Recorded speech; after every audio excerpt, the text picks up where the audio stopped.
itu bersambung ke hati kita. Sebetulnya poinnya di sana ya. Yang banyak terjadi kan tidak ya. Yang banyak terjadi adalah ketidakkoneksian antara lisan dengan hati ya.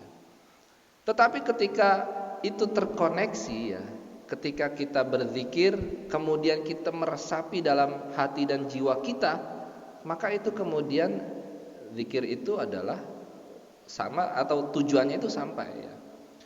Tetapi sebaliknya, ketika ya, zikir itu tidak sesuai dengan hati kita, ya, nggak nyampe itu frekuensinya, intonasinya mungkin ya terlalu kenceng gitu ya.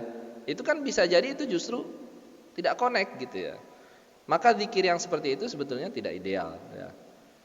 Saya tidak bisa mengatakan itu bid'ah atau tidak ya. Kita kembalikan lagi ke personalnya sesungguhnya.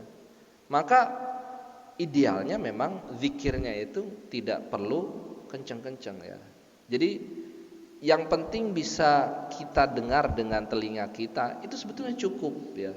Tanpa harus kita dengan suara yang sekeras-kerasnya gitu ya, dengan yang justru ya kalau menurut saya pribadi itu justru akan menghilangkan koneksi dengan hati kita, dengan jiwa kita gitu ya. Kalau itu pendapat pribadi saya dan itu adalah berdasarkan dari penjelasan Al-Qur'an ya.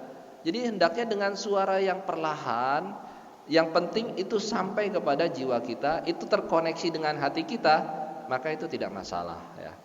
Tetapi kemudian bagaimana dengan ya pertanyaan tadi ya, bagaimana dengan zikir yang kencang-kencang? Wallahu a'lam. Kita kembalikan kepada personalnya. Dan perlu kita jadikan kita jadikan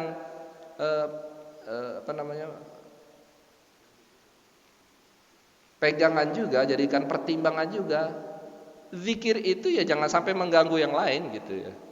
Kalau misalnya zikir itu mengganggu orang lain ya itu bukan zikir lagi namanya gitu ya. Jadi orang lain aja terganggu apalagi dirinya. Makanya tadi saya sampaikan ketika suara intonasinya itu sampai dan terkoneksi dengan hati kita, maka itu zikir yang ideal ya. Tetapi sebaliknya ketika itu justru ya hati kita, jiwa kita itu tidak terkoneksi, bahkan sangat bertolak belakang dengan hati dan jiwa kita, bahkan bisa sampai mengganggu orang lain, maka menurut saya itu bukan menjadi suatu zikir yang ideal dan baik ya. Mungkin itu penjelasan dari saya, Ustaz.